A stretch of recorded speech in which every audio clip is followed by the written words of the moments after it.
Get set to hear the story of a kid who did the most wonderful and moving act of love that my eyes have ever seen. And I am not kidding. Hi, I'm Tom from the Object Lessons channel. In this video, you and I will learn a simple object lesson that teaches kids about fairness and unfairness. You'll see how a simple change in the way we look at things, perspective, can make a world of difference in our understanding of the way God brings about something even better than fairness. This story concerns a guy I knew named Mike Norris. Now, Mike was in a municipal care facility and his body was ruined. He had, as far as I know, three possessions, and one of them was probably just lent to him, and that was a wheelchair. The other two were a tan suit that he always wore. I used to visit him every week, and he also had his prized possession, a teddy bear.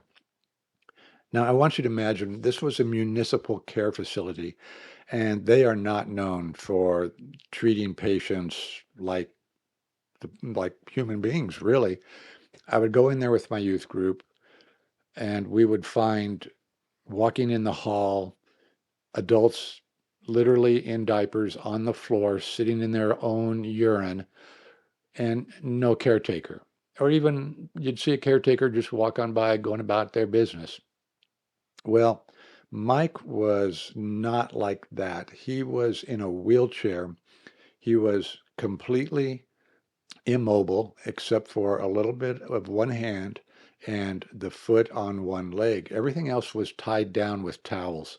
His mouth would never close, so he had a towel draped to catch the saliva that constantly drained out. He could not speak. He could only squeal.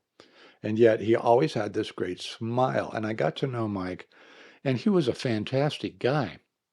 We couldn't communicate other than I could talk to him and hope that he understood. It was just a heartbreaking kind of situation.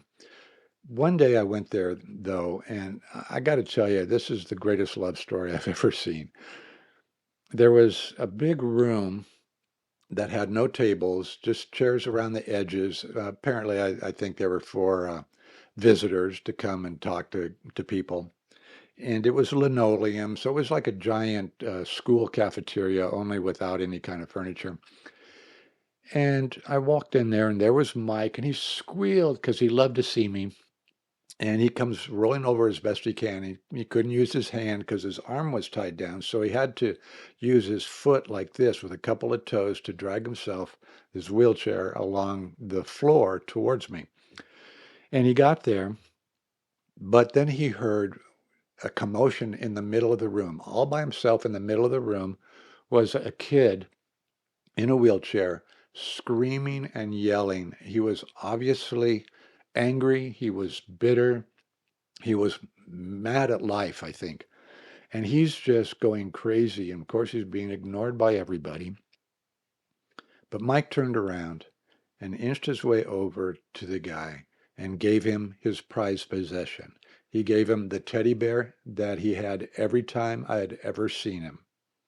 And that to me just, I broke down in tears at that time because what a wonderful thing to do, to give virtually everything he had, his one comfort in life, to help another person. Now, I'm going to see Mike in heaven. I'm quite sure of that.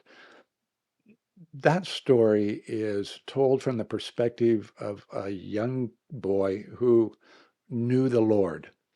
And because I had that perspective of knowing the Lord, I had eternity in view. So when I saw this truly unfair situation for Mike and for all the other people, I knew that for Mike, eternity was waiting to make things more than fair.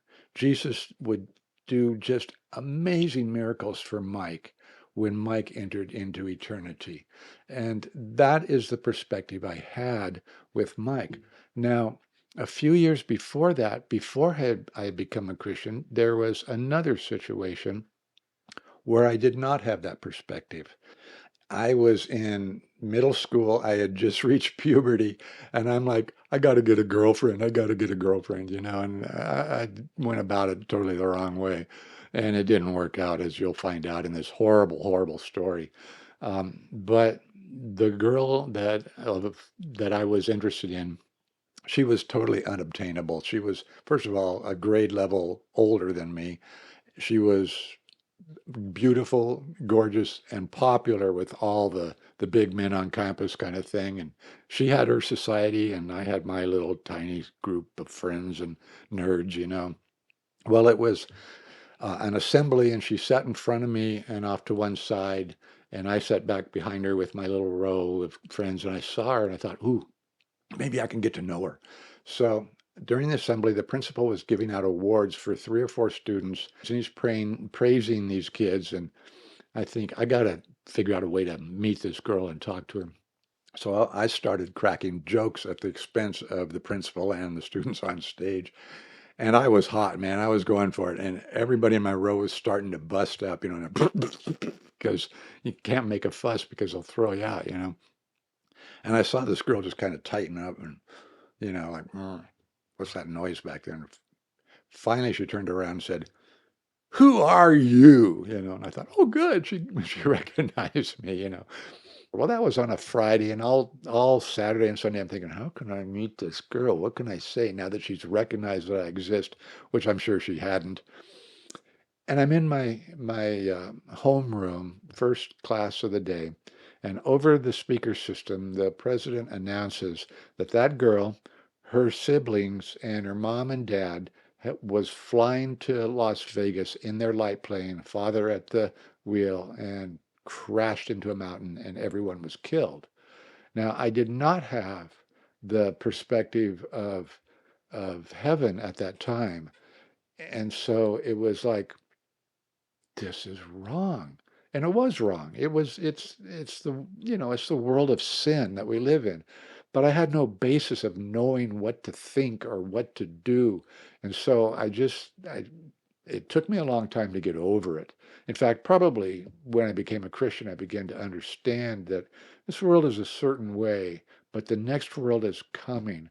And God is going to just make things so fair, it's unbelievable. And this is the object lesson that you want to teach to your kids, that they need to have always, from the day you tell them for the rest of their life, they need to have the perspective of eternity so that they can begin to grasp what's going on when things go bad, when things are not fair. Incidentally, if you stop and think about it, Jesus' life wasn't fair either.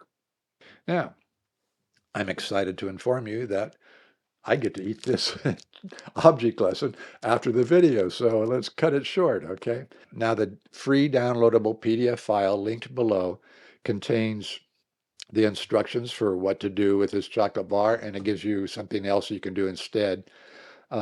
It also gives you the Matthew story of the laborers in the vineyard. Download that, and that'll explain the whole object lesson to you. Thank you for watching, and I will see you next time. Aloha.